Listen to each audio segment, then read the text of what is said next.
Hello friends, welcome to SSC coaching centre. दोस्तों, गणित का क्लास है आज का, जो कि बहुत इंपॉर्टेंट है। सभी क्वेश्चन मिक्स हैं अलग अलग चैप्टर से, ताकि आपको सभी चैप्टर की नॉलेज हो। चलिए स्टार्ट करते हैं। पहला क्वेश्चन, एक वस्तु के अंकित मूल्य तथा क्रय मूल्य का अनुपात 5:6 है। अच्छा क्वेश्चन है।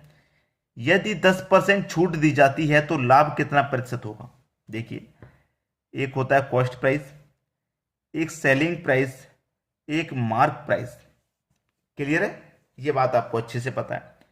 अब देखिएगा, उसने बोला है कि अनुपात 7:6 है, ठीक है, और 10% की छूट दी जाती है, तो लाभ का परसेंट कितना होगा?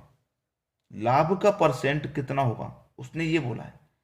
अब देखिए, एक वस्तु के अंकित मूल्य यानी कि मार्क प्राइस पर क्रय मूल्य का अनुपात 7:6 है। क्रय मूल्य का अनुपात 7:6 है, और उस पर 10% की छूट भी दे दी। उस पर क्या किया? 10% की छूट भी दे दी। देखना, 7:6 का मतलब क्या है? जैसे कि कोई वैल्यू 70 और 60 है, ठीक है, इनको कटाएंगे, 10 से कटाएंगे तो 7 बार में कटेगा, 10 से कटाएंगे 6 बार में कटेगा, तो 7:6 निकल के आ जाता है, तो मार्क प्राइस हमारा कितना हो गया? 70 रुपया हो गया, ठीक है। और कॉस्ट प्राइस हमारा कितना हो गया? 60 रुपया हो गया, ठीक है। और 10% की छूट जा रही है, किस पर छूट दी जा रही है? अंकित मूल्य पर। तो अंकित मूल्य 70 रुपया है, इस पर 10 की छूट दी जा रही है, तो परसेंट का मतलब बट्टे में 100, 2 जीरो से 2 जीरो कट गया, 7 एक कम 7, यानी कि 7 रुपए की छूट दी जा रही है। यानी कि 70 रुपए उस पे मूल्य लिखा हुआ है, 7 रुपए की छूट दी जा रही, तो बेचेंगे कितने में? 63 रुपए में बेचेंगे। क्लियर है? 63 रुपए में बेचेंगे। ये मार्केट प्राइस पर 10% की छूट के बाद है 63 रुपया, और कॉस्ट प्राइस हमारा 60 था, हम उसे 63 में बेच रहे हैं, तब भी हमें 3 रुपए का फायदा हो रहा है। कितने पर हो रहा फायदा? 60 रुपए पर, और प्रतिशत के लिए 100 से गुना कर देंगे, ठीक है। चलिए, 0 से तो 0 यहां ये कट गया, 3 से 6 कट गया 2 बार में, और 2 से 10 कट गया 5 बार में, यानी कि 5% का लाभ हो जाएगा।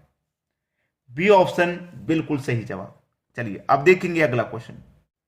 अगला प्रश्न है, एक कस्बे की जनसंख्या 8,000 है। यदि पुरुषों में 5% की वृद्धि हुई है और महिलाओं में 7.5% की वृद्धि हुई है, फिर जनसंख्या एक वर्ष के बाद 8,460 हो जाएगी। पुरुषों की जनसंख्या ज्ञात कीजिए। एक कस्बे की जनसंख्या है 8,000 है, ठीक है, जिसमें मेल और फीमेल दोनों हैं, मेल और फीमेल दोनों हैं, ठीक है। जो पुरुष हैं, मेल हैं, उनकी जनसंख्या बढ़ी है 5%, और महिलाओं की बढ़ी है 7.5%। यानी कि 7.5% को आप क्या लिख सकते हैं? 5% प्लस का 2.5% लिख सकते हैं। जो महिलाओं की जनसंख्या है वो पुरुषों से कितना अधिक बढ़ रही है? केवल 2.5% अधिक बढ़ रही है, क्योंकि 5% से 5% तो इक्वल हो गया, 2.5% अधिक बढ़ रही है। बस इतना आपको ध्यान रखना है, ठीक है।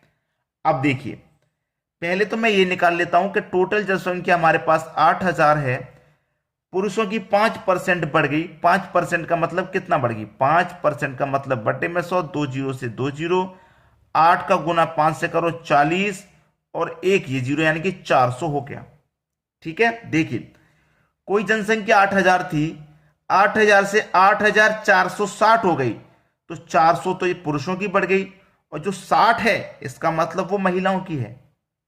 इतना समझ में आ गया? तो इसका मतलब ये 2.5% जो बढ़ रहा है अधिक, ये महिलाओं का बढ़ रहा है, और कितना बढ़ रहा है? 60। देखिए, कोई जनसंख्या 8,000 है और 8,460 हो गई, तो 400 तो इसमें पुरुष हो गए, तो 8,000 से 8,400 हो गए, 400 पुरुष हो गए, तो 8,400 हो गई। अब जो 60 बढ़ रही है, यही 2.5% का मान है, जो कि 60 है महिलाओं का। अब मैं क्या करूंगा? महिलाओं का पूरा 100% का मान निकाल लेता हूं, पूरा 100% का मान। तो कितना हो जाएगा? 60 गुने 100% का मान निकालना, 100 से गुना, डिवाइडेड बाई 2.5। अब यहां से मैं दशमलव को जैसे ही हटा लूंगा, तो यहां पे एक जीरो आ जाएगा, क्योंकि दशमलव के बाद एक संख्या है। 25 से कटा लूं 4 बार में, और 6 चौके ये 2400, ठीक है। तो महिलाओं की जो टोटल संख्या है वो 24 है, टोटल यानी कि 100% का मान मैंने निकाल लिया है। ठीक है, पूरा 100% का मान मैंने निकाल लिया है। ठीक है, अब देखो टोटल जनसंख्या जी जो थी वो थी 8000, जिसमें से महिलाओं की जो जनसंख्या है वो है 2400। तो महिलाओं की मैं निकाल दूंगा तो पुरुषों की बचेगी, और पुरुषों की जनसंख्या पूछ रहा है, तो 8000 में से 2400 कटा दूंगा, बचेगा कितना 5600। ये सही जवाब हो गया डी ऑप्शन। क्लियर सभी को? चलिए अब देखेंगे अगला क्वेश्चन। अगला प्रश्न है, एक धनराशि साधारण ब्याज पर उधार दी गई, 5 वर्ष बाद इसका ब्याज मूलधन का 2/5 हो जाता है, ब्याज की दर ज्ञात कीजिए। प्रिंसिपल जब नहीं दी जाती है तो आपको मालूम है उसे हम 100 मान लेते हैं। सिंपल इंटरेस्ट क्या है? 100 है। मूलधन का 2/5, मूलधन मैंने 100 माना है। ठीक है, मूलधन मैंने 100 माना है। सिंपल इंटरेस्ट निकालना है, देखिए अभी निकलेगा सिंपल इंटरेस्ट। मूलधन का 2/5 है, मूलधन का मतलब गुना, यानी कि 2/5। अब 5 से 100 को घटा दूंगा 20 बार में, 20 दूने का 40, यानी कि ऐसा ही आ गया मेरा 40।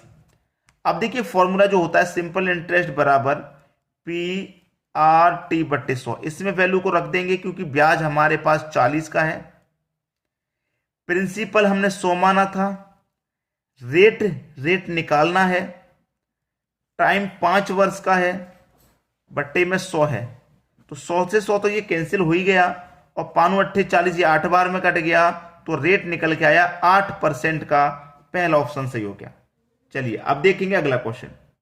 अगला प्रश्न है 40 गुने 1/3 इंटू 15 + 11 माइनस 8 + 9 के ऊपर बार।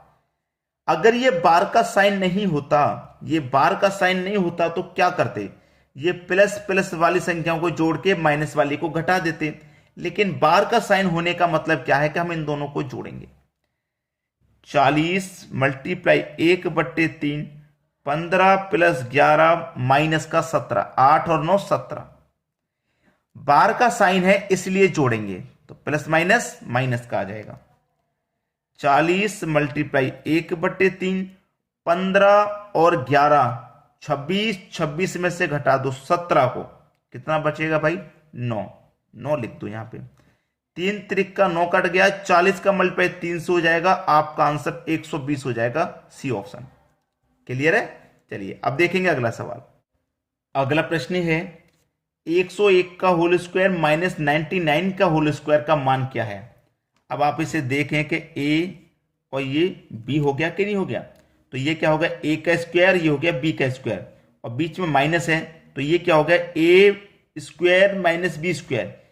ए स्क्वायर माइनस बी स्क्वायर का फॉर्मूला क्या होता है? ए प्लस बी इंटू ए माइनस बी होता है कि नहीं होता? भाई देखिए ए का स्क्वायर हो रहा है, ये बी का स्क्वायर, तो ए स्क्वायर माइनस बी स्क्वायर हो रहा है, तो ए स्क्वायर माइनस बी स्क्वायर का फॉर्मूला क्या होता है? ए प्लस बी इंटू ए माइनस बी।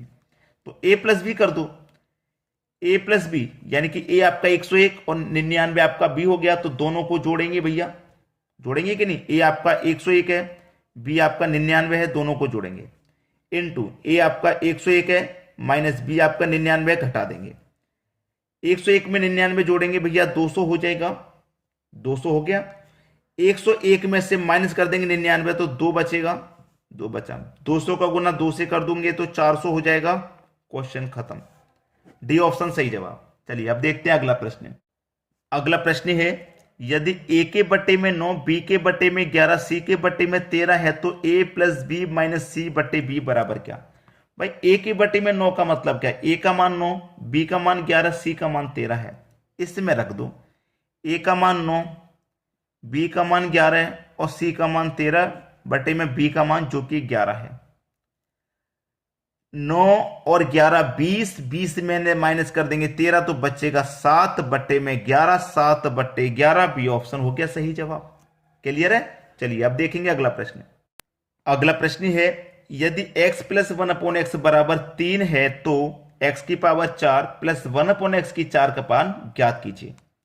मैंने आपको ये अलजेब्रा का प्रश्न बहुत बारी कराया है, तो मैं ये से आपको होमवर्क के लिए दूंगा, आप मुझे इसका आंसर करके बताइएगा क्या आएगा। ठीक है दोस्तों, आज की वीडियो में इतना ही।